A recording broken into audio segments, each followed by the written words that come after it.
yola. Ewa, noneho. Ibi bintu twajemo. Ukuza uje. Kuzuje. Kuzuje. Kuza ngo ugeze. Kuzuje. Ubu naje nje noneho kugira ngo ndebe neza ko ibi bintu koko byagenda ngo tubyifuza. Twashatse ikintu tumwe na tumwe dutandukanye kugira ngo murabyibuka ku ntangiriro twaje gushaka ikintu bita microphone kugira ngo amajwi yacu buriya niyo abakomeye cyane kurusha amashusho. Ari ngiye usanga mfite agasura nyine abantu batarakunda gasanga biragoye cyane kukita. Ariko amajwi ko nawe mbate n'igitekerezo cyawe ni byiza yuko umuntu abanza kureba neza ko amajwi yanjye arimo arumvikana. Twabanje kujyayo rero sasa twanze kugura icyo bita micro DJI mic. DJI microphone ni microphone ushobora kuvuga wambaye se cyangwa wamountinze kuri kamera. Murabona dufitemo pieces zitandukanye, dufitemo receiver ariyo yingiye receiver, dufitemo na microphone. Izi microphone nizo za mbere zabanje kunsindura urugamba rukuza imbere ya kamera, kuvuga ngo ese nzaza mfite microphone cyangwa nzaza mvuga gusa n'ijwi ryanjye. Iyi receiver ndayambara hatanga ibitekerezo muri bya bitekerezo byacu mukunda kumva umunsi ku wundi tubabwira ibigezweho ku mihanda niya yago. Yago natunze nk'izi ngizi muzamucunge neza ni nk'iza bayambaye. DJI mic. Iyi receiver niyo nkoresha nkashyira kuri kamera kugira ngo mbashe kurikodinga neza utuntu twanjye. Naje nje cyangwa se ushobora gukoresha n'ino device ukayipluginga kuri phone yawe. Wayibona? Then ukayisatiga wano ukaplaga kuri telefone ibintu bikagenda neza. You see? Aho mfite twa Android nyine mukoresha cyangwa ngaho bagakoresha kangaka. Ukaplaginga kuri telefone yawe. Then move on. Kabwira abantu bitekereza niyo koko ari byo bakabyumva neza bishimye. Hari zo microphone ebyiri mubonye buza ngo mfite zino microphone ushobora kwakira abantu biratandukanye.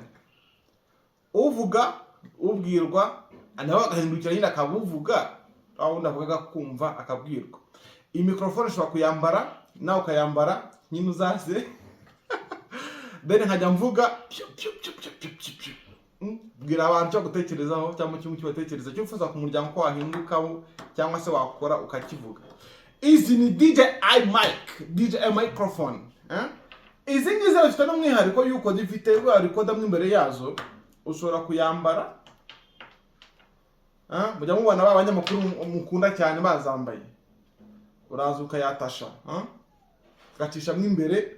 Ubundi buriya kwa gacometse kuri receiver, gacometseho hano, then kwishyira mu mufuka. Then hatanga bya bitekerezo byawe. Niyo mpamvu wowe ninguhamagara uzawizeye yuko sound yawe izaba ari mu kwe.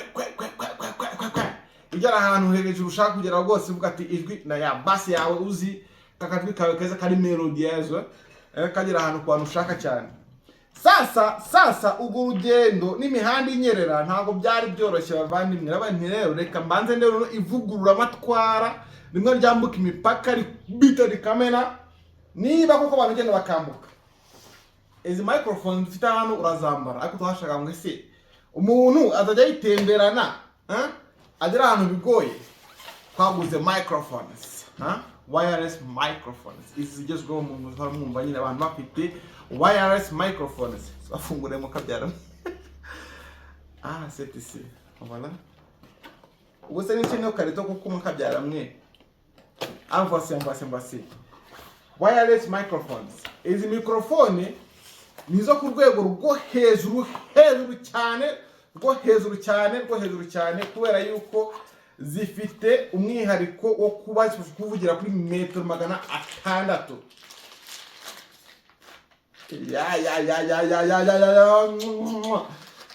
DJI mic ku ruhande nkapata wireless microphone.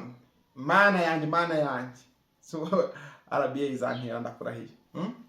duhurira kuri site muvuga ati mwegereyo umwana yaje noneho afite kit, ibintu bita kit, ibintu bita kit.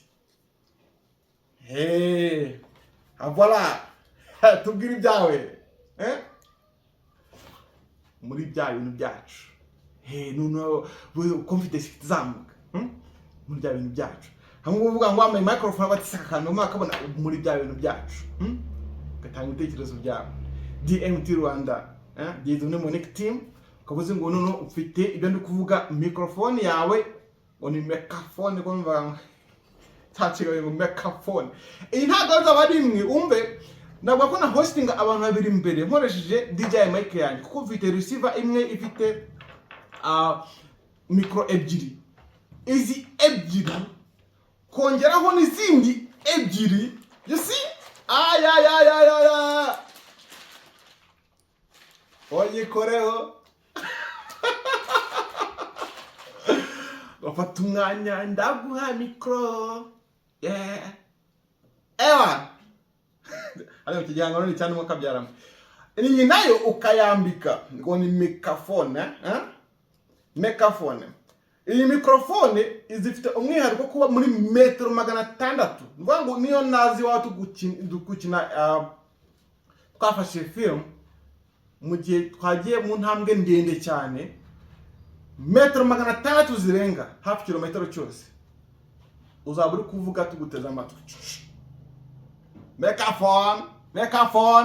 Microphone. Nona izi zikagira undi mwihariko kwa dufite no receiver. Munzi ama receiver kera y'amaradi ateretse nyiri ibintu bimwe yatene bige. Oh yeah. Everything simplified. You see? To make a plug. Kwa kasha kuri kamera. Nzaja nshobora kuri kamera. Then you speak. I would host. Sound yawe mukoko ukwiri iryoshye ukwiri. Ko kibyibushye kiryoshye uko kiri. Cyo kijwi cyawe. Buntu w'Imana umva izi zirambara, zirambara.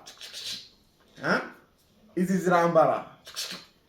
Ambasi, izi zirambara. Zirambara zikaberwa n'impamvu nawe icyo gihe uzavuga ati none mfite umuntu turi kumwe. Ibitekerezo byacu hejuru cyane. You see? Fata mikro. Urihe fata umwanya nzenguhe mikro. Yeah.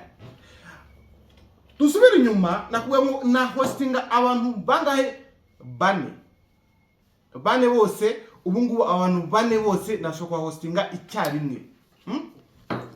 Ndafite kit istoringa amajwi. Ndafite kit receiving kuri kamera. Bivuze ngo abantu bane bose ni korali, urumva ni korali yose. Korali yose icyamusha kuyihostinga. Tugakora ikiganiro kiryoshye cyane. Sasa bani ese ko mfite gahunda ndende cyane. Ibi bintu mwaka byarwo noneho ya mihanda muranyerera naje na bote.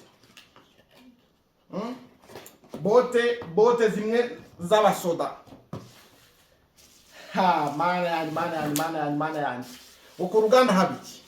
Haba ikintu bita ibikoresho. Tubanwa nabande. Ntabwo kavuga. Ariko nagiye ahantu bita ku Ruganda mpapana ikintu bita igikoresho, bantu b'Imana igikoresho. I see. Yeah. Se karagaragara. Avanza. Yes. Ku Ruganda habiki. Ku Ruganda haba ikintu bita ibikoresho. Ku Ruganda haba icyo bita ibikoresho. Ku Ruganda haba ikintu bita ibikoresho. Ku Ruganda haba icyo bita ibikoresho. Ku Ruganda haba icyo bita ibikoresho. Nayo mpamvu nta muntu shaka yuko tuzaba turi kumwe avuge ngo ibintu byawe ntibyanguye neza. Kubera ko ishusho furu mukoko. Saundi mana yanjye icyogajuru. Ishusho furu mukoko saundi icyogajuru. Washaka kwiyumva no kwibona neza? Ambasi. iyi ni studio yuzuye cyane, studio yuzuye. Mfite kamera yanjye, ifite kit zuzuye, mfite receiver yanjye, mfite microphone, mfite none cyo bita a studio. Yes, muratwumva? Mutwumvira hehe? Mutwumva mute? Yes. Mzingo, anga turi kumwe 5 kwa 5. You see? You see? The vibes. More big energy. We don't need big energy. We are the energy are flowing. Mzingo, nushaka uzahagarare, samura kiti zamuke. Samura kiti zamuke. Naumva muremure, samura kiti zamuke. See? Kiti zamuke. Hehe mu kirere, voici. Yes. Uzabwire muri club. Uzabwire muri club. Yeah. Wabanuka muri club basumana mikoro ntabwo uzayisumba. Voici. Kamanuka. Then you sit down and to your comfort. Urumva kongera mikoro yawe, kayibesha ushaka ko muhuza. Then ibintu kajya hehe ku murongo. Ahangaha niho muvuga ngo umuntu yaje aje. Uvuga ngo iki? Umuntu yaje aje. Azanye iki? Ibitekerezo byanyu mufite, ndetse azanye n'ibikoresho byo kugira ngo ibitekerezo byawe bitambuke nta makaraza. Urumva haramu nawe kugira ngo harango bajyayo ngo iki sanga umuntu afite account arimo arakora ku bintu nta bikoresho afite, umenye burahari, ariko noneho kugira ngo ntazagutenguha ngibi niviriyeyo. Please ahangaha rwose turi kumwe 100% ngo tukore ibintu bizima dukoranye twishimye cyane, kandi umva ko turi kumwe na DMT Rwanda ku bintu bisobanutse neza cyane. Test.